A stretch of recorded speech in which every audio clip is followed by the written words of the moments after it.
দক্ষিণ কলকাতার কেয়াতলা রোডের রায়চৌধুরী বাড়িতে আজ বিশেষ উৎসব। উমাদেবী আর প্রমথেশবাবুর ছোট ছেলে আকাশের আজ বিয়ে। স্বামী প্রমথেশবাবু গত হয়েছেন প্রায় 15 বছর। এখন রায়চৌধুরী বাড়ির সর্বময়ী কর্ত্রী সত্তরোর্ধ্ব উমা রায়চৌধুরী। তিনি দাম্ভিক এবং এক কথার মানুষ। তার কথার অবহেলা করার সাহস কারোর নেই। তার কথাই পরিবারের শেষ কথা। বড় ছেলে বিকাশের বিয়ে দিয়েছিলেন প্রায় 20 বছর আগে। দুস্থ পরিবারের সুন্দরী প্রতিমা দেবীকে তিনি বড় বউ করে আনেন। কিন্তু বউয়ের বাপের বাড়ির সঙ্গে বেশি সম্পর্ক রাখা তার অপছন্দ ছিল। প্রতিমাও শাশুড়িমার কথা মুখ বুজে মেনে নিয়েছিল। শাশুড়িমার ঘরে ল্যান্ডফোন থাকা সত্ত্বেও সে বাপের বাড়ির সাথে যোগাযোগ করতে পারত না। বাবা মাকে দেখার ইচ্ছা হলে শাশুড়িমার অনুমতি নিতে হতো। তিনি কখনো অনুমতি দিতেন, আবার কখনো দিতেনও না। তার সিনেমা কি বেড়াতে যাওয়া কোনো কিছুই শাশুড়িমার পছন্দের ছিল না। মাঝে মধ্যে অনুমতি দিলেও বাড়ির গাড়ি করে ঘণ্টা 2 জন্যে প্রতিমাকে বাপের বাড়ি পাঠাতেন। ছেলে বিকাশকে কোনো দিন শ্বশুর বাড়ি পাঠাতেন না। দুজন কাজের লোক থাকা সত্ত্বেও শাশুড়িমার সমস্ত কাজের দায়িত্ব তার উপরেই ছিল। সংসারের যাবতীয় দেখাশোনার ভারও তাকে প্রথম থেকেই নিতে হয়েছিল। অবশ্য খরচ খরচা যা হবে, মানে যাবতীয় সংসার চালনা, তা শাশুড়িমাই করতেন। আজ সকাল থেকেই প্রতিমাকে বারবার ডেকে তিনি বিয়ের সব কাজের নির্দেশ দিচ্ছিলেন। প্রতিমা তাকে চা দিতে এলে তিনি বলেন, তোমাদের ব্যাপার কি বৌমা? 9টা বাজতে চলল, কখন ও বাড়িতে গায়ে হলুদ পাঠাবে? একটু তাড়াতাড়ি কাজ করো। আমি তো বিয়ের কাজ ছুঁতে পারবো না। সবাইকে বলো একটু হাত চালিয়ে তাড়াতাড়ি করতে। প্রতিমা বলে, হ্যাঁ মা, এক্ষুনি পাঠানোর ব্যবস্থা করছি। আর শোনো বৌমা, এ বাড়ির একটা নিয়ম আছে। বাড়ির মেয়েরা কিন্তু তত্ত্ব নিয়ে যায় না, বাড়ির ছেলেরা যাবে কাজের লোকদের নিয়ে। তোমার মেয়েকে বলো সে যেন নাচতে নাচতে আবার চলে না যায়। আর তুমি তো বিয়ের সব কাজ করবে, তুমি উপোস থেকো। আর আকাশকে শরবত আর মিষ্টি দিও। আচ্ছা মা বলে ঘাড় নেড়ে সম্মতি জানিয়ে প্রতিমা নিচে গিয়ে সবাইকে কাজে তাড়া লাগায়। আর দেখে মেয়ে পিউ আর ছেলে সৌম্য দুজনেই সেজে গুজে তৈরি। প্রতিমা মেয়েকে ডেকে বলে, তুমি যাবে না, ঠাকুমা বারণ করেছে। আমাদের বাড়ি থেকে মেয়েদের তত্ত্ব নিয়ে যেতে নেই। সবাই গায়ে হলুদের তত্ত্ব নিয়ে বেরিয়ে যায়। পাড়ার কাকিমা জেঠিমারা সবাই উমাদেবীর সাথে কথা বলতে উপরে ওনার ঘরে চলে যান। মা, ঠাকুমা তোমায় উপরে ডাকছে। প্রতিমা উপরে যায়, বলেন, মা ডাকছেন? শোনো বৌমা, আমার পায়ের ব্যথাটা বেড়েছে বলে বেশি উপর নিচ করতে পারছি না। তুমি ওনাদের চা মিষ্টি দাও, আর সব কাজ ঠিকঠাক দেখে শুনে নেবে, কোনো ভুল ত্রুটি যেন না হয়। আর ও বেলা তুমি বরযাত্রী যাবে না। তুমি তো মায়ের মতো কাজ করছো, তাই বিকাশ এলে একটু উপরে পাঠিয়ে দিও, দরকারি কথা আছে। আর আকাশকে এক্ষুনি একবার পাঠিয়ে দাও।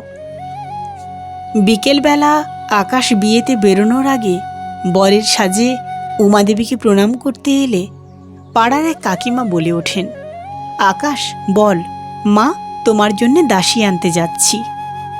সৌম্য, পিউ এবং তাদের বন্ধুরা বলে, কাকাই দাসী আনতে যাচ্ছি বলবে কেন? নতুন কাকিমা কি এবারই দাসী নাকি? উমাদেবী রেগে যান, বলেন, চুপ কর তো, তোদের বেশি পাকামো। যা নিয়ম তাই বলতে হবে। আকাশ মায়ের কথা শুনে বাধ্য হয়েই বলে, মা দাসী আনতে যাচ্ছি। সবাই হৈ হৈ করে বেরিয়ে পড়ে। একটু পরে বড় বউ আসে গরম তেলের বাটি নিয়ে, শাশুড়িমার পায়ের ব্যথার জন্যে মালিশ করবে বলে। বৌমা, তোমার ভাই ফোন করেছিল, তোমার বাবার শরীরটা খারাপ বলে আজকেও আসতে পারবে না। পরশুদিন সবাই আসবে বলেছে, তুমি একটা ফোন করে নিও। আচ্ছা, আর তাড়াতাড়ি মালিশ করে নিয়ে কালকের কাজকর্মগুলো সব গুছিয়ে রাখো। আমাকে দুধ মিষ্টি দিয়ে নিজেও দুধ মিষ্টি খেয়ে শুয়ে পড়ো। আজ তো আর কেউ ফিরবে না, কাল সকালে সবাই বউ নিয়ে ফিরবে। আর নিচের দরজা জানালা সব দেখে শুনে বন্ধ করো। সব কাজ মিটিয়ে প্রতিমা যখন ঘরে আসেন তখন প্রায় রাত 10টা বাজে। চুপি চুপি সে তার মোবাইল ফোন থেকে পিউকে ফোন করে এবং ও বাড়ির খবরাখবর নেয়। প্রতিমার নিজের ফোনের কথা শাশুড়িমা অবশ্য জানেন না, বিকাশই কিনে দিয়েছে বছরখানেক আগে। একলা ঘরে প্রতিমার ঘুম আসে না। মনে পড়ে পুরনো দিনের অনেক কথা, তার বাড়ির কথা, তার বাবা মা ভাইয়ের কথা। তার বিয়ে হয়েছে 20 বছর, কিন্তু এই 20 বছরের বিয়েতে মাত্র হাতে গুনে 20 বারও বাপের বাড়ি যায়নি সে। একবারই টানা 5 দিনের জন্য গেছিল, যখন তার মা মারা গিয়েছিলেন। সে পড়াশোনায় ভালোই ছিল, কিন্তু গরিব বাবার ক্ষমতা ছিল না মেয়েকে পড়ানোর। 18 বছর হতে না হতেই তার বিয়ে দিয়ে দেওয়া হয়। এই বাড়িতে বই পড়া, গান শোনা কোনো কিছুই শাশুড়িমার পছন্দ ছিল না। তিনি লুকিয়ে লুকিয়ে দেওরের স্কুলের বইগুলো নাড়াচাড়া করতেন। বাপের বাড়িতে ফোন ছিল না, শ্বশুর বাড়িতে একটাই ল্যান্ডফোন, তাও থাকতো শাশুড়িমার ঘরে।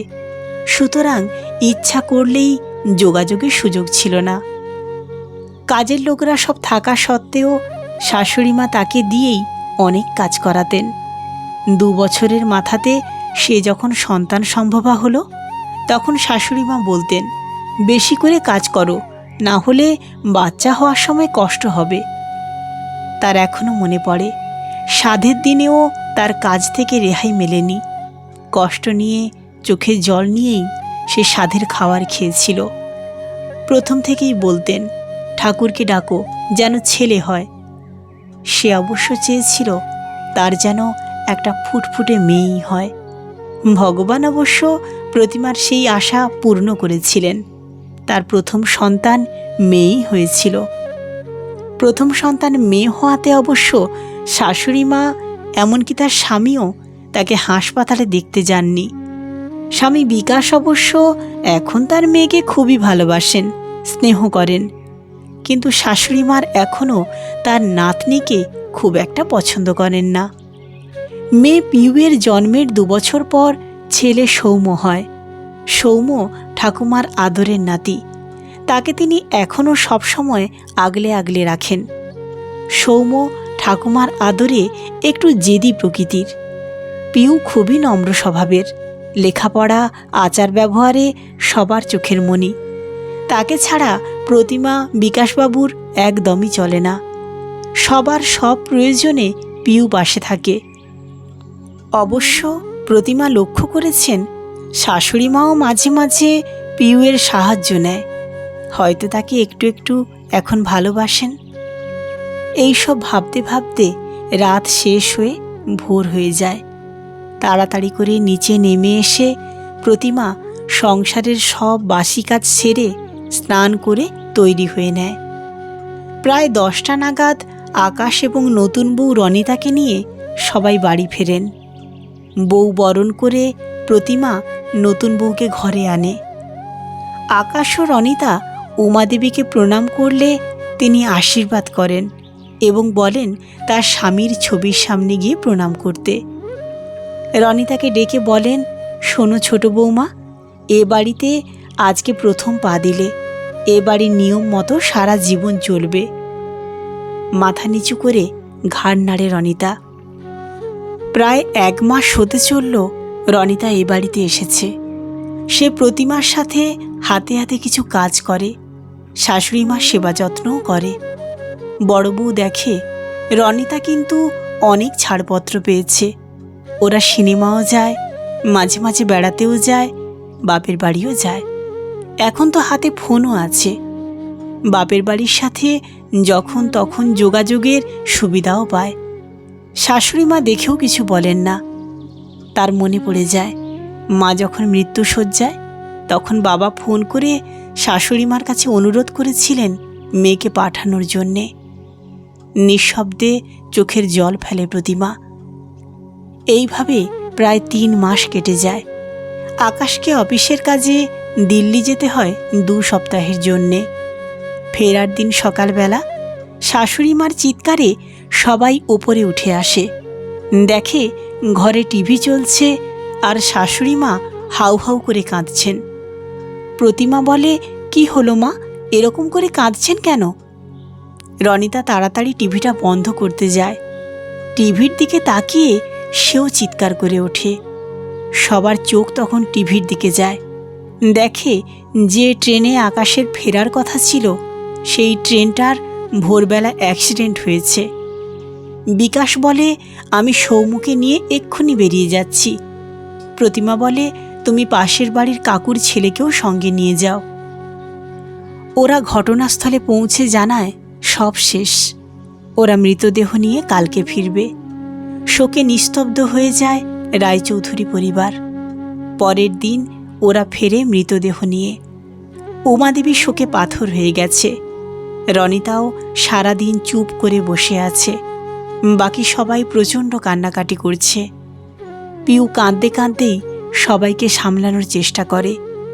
আস্তে আস্তে সবাই শোক সামলে নিয়মকানুনে মন দেয়। নিয়মকানুন মিটে যাওয়ার পরে শাশুড়ি মা নিরামিষ খাবারের সাথে রনিতারও খাবার নিয়ে আসে প্রতিমা। উমাদেবী বলেন, না, ছোট বৌমা তোমাদের সাথেই সব খাবে, রঙিন শাড়িও পরবে। তিনি রনিতাকে বুকে টেনে নেন এবং বলেন, ওর তো বাবা মা কেউ নেই, আছে বলতে শুধু দাদা আর বৌদি। আজ থেকে ও এ বাড়ির মেয়ে হয়েই থাকবে। আর অনেক দিন তো হলো, আজ থেকে এই রায়চৌধুরী বাড়ির কর্তি হলো বড় বউ। শাশুড়িমার পরিবর্তন দেখে প্রতিমা সহ সবাই ভীষণ খুশি হয়। বেশ কিছুদিন যাওয়ার পর শাশুড়ি মা রনিতাকে চাকরি করার অনুমতিও দেন। এভাবেই কেটে যায় আরও 2 বছর। একদিন উমাদেবী তার বড় ছেলে আর বড় বউকে এবং ছোট বউ রনিতার দাদা বৌদিকে তার ঘরে ডেকে পাঠান। বলেন, আমি রনিতার বিয়ে দেব বলে ঠিক করেছি, তোমরা পাত্র দেখো। বিকাশের অফিসের এক কলিগ অমিত সব জানতে পেরে একদিন মা ও ভাই প্রমিতকে নিয়ে ভাইয়ের বিয়ের জন্যে উমাদেবীর সাথে দেখা করতে আসেন। রনিতাও সেখানে উপস্থিত ছিল। উমাদেবী সব কথা রনিতাকে জানায়। রনিতা আপত্তি জানায়, বলে, না, এ হতে পারে না। অমিতের মা বলেন, কেন হয় না মা, কিসে আপত্তি তোমার? উমাদেবী বলেন, আমার তো ইচ্ছা করে আমার মেয়েকে বিয়ে দিয়ে সুখী দেখার। আমার মৃত্যুর পর তোকে দেখবে কে? রনিতা চুপ করে থাকে। শুভ দিনে রনিতার প্রমিতের বিয়ে হয়ে যায়। যখন ইচ্ছা তখন রনিতা তার স্বামীকে নিয়ে এ বাড়িতে আসে। প্রমিতের মা রনিতাকে বলে দিয়েছেন, তোমার 2 বাপের বাড়ি, সেই বুঝে সব দায়িত্ব পালন করবে। রনিতাকে খুশি দেখে সবাই এখন খুব খুশি। কলমে স্নিগ্ধা দাস, পাঠে আমি সুদীপ্তা। আমার এই গল্প পাঠটি আপনাদের কেমন লাগলো অবশ্যই কমেন্ট করে জানাবেন।